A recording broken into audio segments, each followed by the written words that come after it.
Welcome to vTalkInsight, Market Drivers Daily for January 29th, 2026. AI capital spending is now steering the growth outlook just as the Federal Reserve settles into a calmer holding pattern, and risk assets are leaning into that mix. Let's unpack how the AI build-out, a broadening global rally, and a quieter Fed are reshaping today's market drivers. AI is increasingly behaving less like a niche tech story and more like a core macro engine, with hardware and infrastructure at the center of the narrative.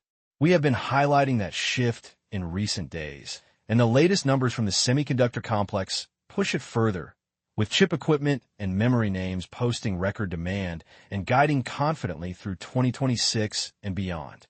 Semiconductor stocks are at all-time highs, even as software names are down about 15%.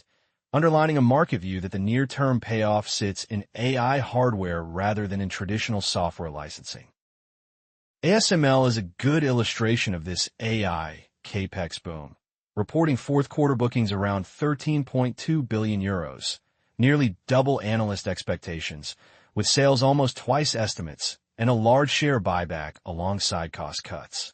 Customers are pulling forward orders across both advanced and existing lithography and metrology tools, and demand for current generation and low numerical aperture UV systems is now expected to run hot into 2026 as chip makers ramp capacity for AI workloads. SK Hynix has echoed that message, with a substantial operating profit beat, high bandwidth memory revenue more than doubling year-on-year, and tightness in that niche expected to persist into 2027, while Seagate and other storage names are rallying on strong data center demand. On the cloud side, Microsoft's Azure business has seen backlog growth of about 50%, with investors now looking for sustained high 30% revenue growth as AI adoption spreads and supply constraints ease. AI-related capital expenditure is already estimated at roughly 1.5% of U.S. GDP and rising, and the Fed itself is factoring potential AI-driven productivity gains into its outlook for growth, inflation, and the labor market. Those flows do not stop at U.S. borders. AI-driven trade is increasingly benefiting Asian exporters. South Korea has overtaken Germany by total equity market value on the back of tech and robotics demand. And emerging markets like Korea and Taiwan are now seen as key beneficiaries of the AI build-out. Capital is also flooding into the AI platforms themselves, with OpenAI reportedly nearing closure of a roughly $100 billion fundraising round that could include around $60 billion from SoftBank and strategic commitment from names like NVIDIA and Amazon. OpenAI is said to have added about $1 billion in enterprise revenue in a month, reaching a $20 billion annual run rate and holding close to $40 billion in cash. But margins remain deeply negative, highlighting how heavily this growth is being subsidized. Within big tech, the picture is increasingly uneven.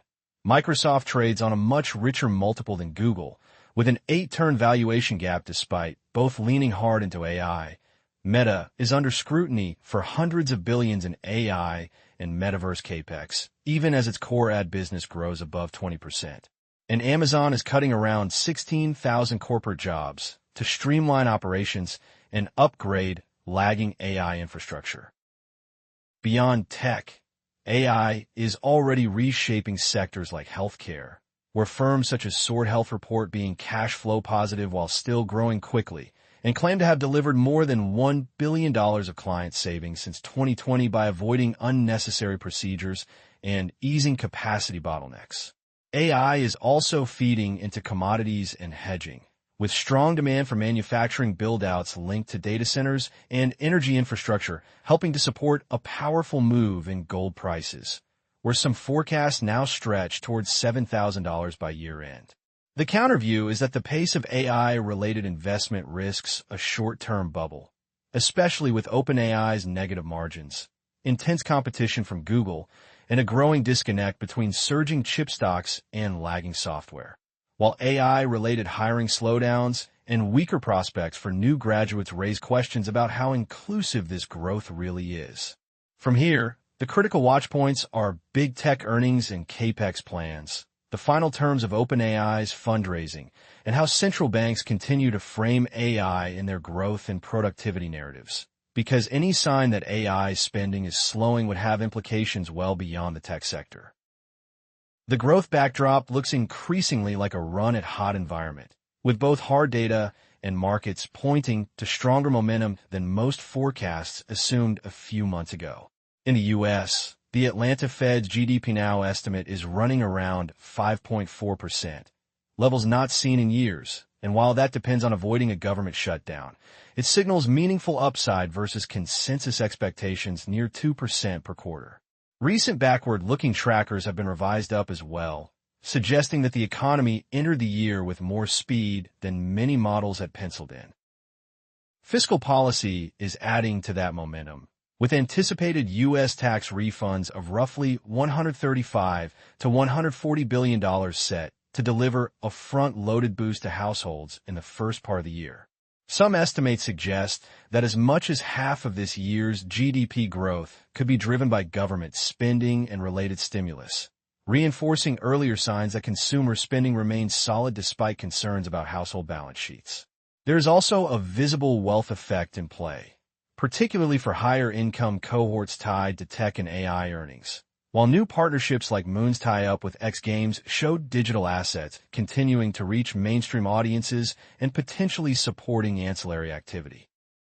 On the corporate side, earnings from cyclically exposed names are corroborating the growth story, with Texas Instruments' upbeat outlook and a leading industrial and automotive supplier's strong forecast and 7% share price jump pointing to a rebound in industrial and auto demand after inventory drawdowns. ASML's record orders and broader semiconductor Capex, together with AI and energy infrastructure investment that is relatively insensitive to interest rates, are helping to sustain business investment even as the housing sector lags. Market action lines up with this pattern. Equities, especially big tech and small caps, are printing all-time highs. Cyclical and small-cap segments are outperforming year-to-date, and resource-heavy sectors like energy and materials are leading U.S. gains on the back of global demand, a softer dollar, and firmer commodities. Importantly, this is not just a U.S. story.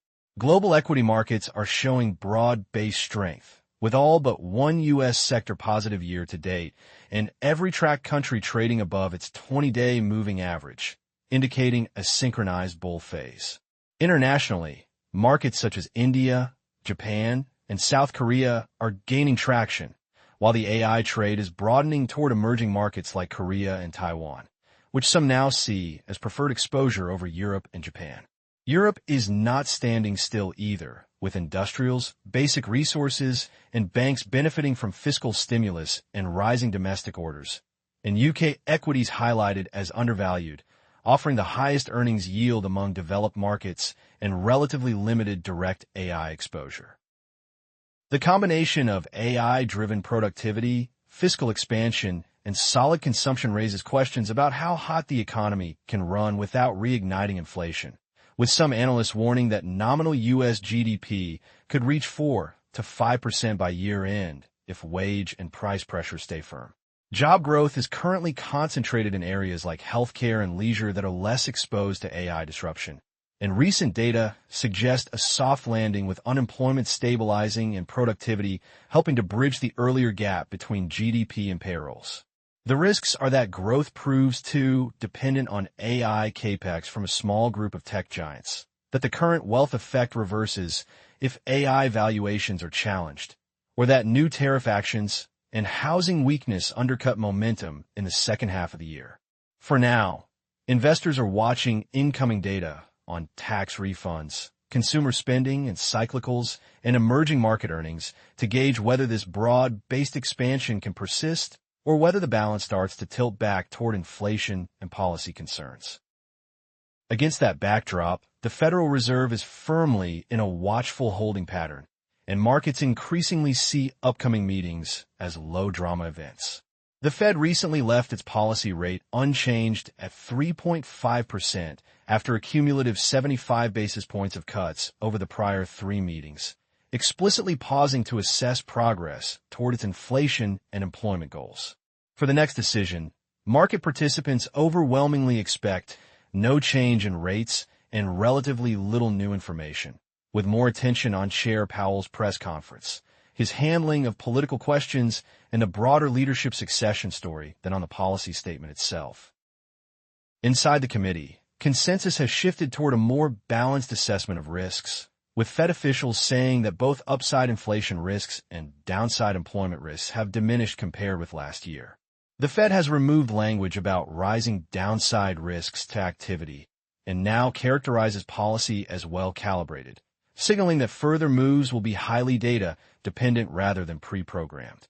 Officials emphasize that a rate hike is not the base case for the next move, and that rates are likely to stay on hold while inflation hovers near 3%, even though a recent 10-2 vote showed a minority already leaning toward cuts on labor market concerns. Market pricing has adjusted to this patience. Earlier in the month, a modest amount of easing was still penciled in, but now almost no rate cuts are priced for the first half of the year, with expectations pushed back toward June or later. Further out, around 225 basis points of cuts are priced in for 2026, consistent with the idea that the next sustained move is down, but not imminent. The Fed's reaction function appears asymmetric, with officials signaling that stable or lower rates are more likely than renewed hikes, while delays in nominating the next chair, amid Department of Justice investigations, and a search for a candidate who balances political loyalty with market credibility, add a layer of medium-term uncertainty without changing the near-term pause.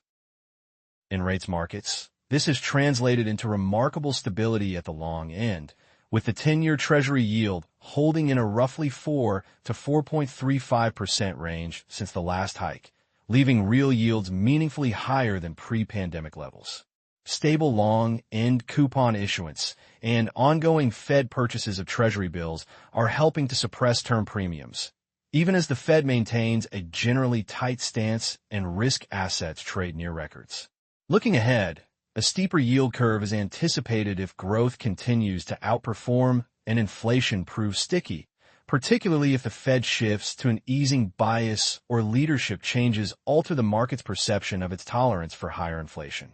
At the same time, robust foreign demand for U.S. assets, attracted by higher yields and unique AI exposure, is keeping credit spreads tight and supporting U.S. asset prices.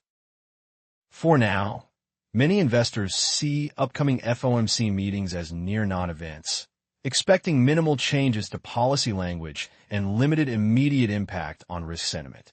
The upside risk to that calm is an inflation or wage surprise that forces markets to reprice the path for long-term yields and term premiums higher, especially given fiscal uncertainty and AI-driven demand that is relatively insensitive to interest rates.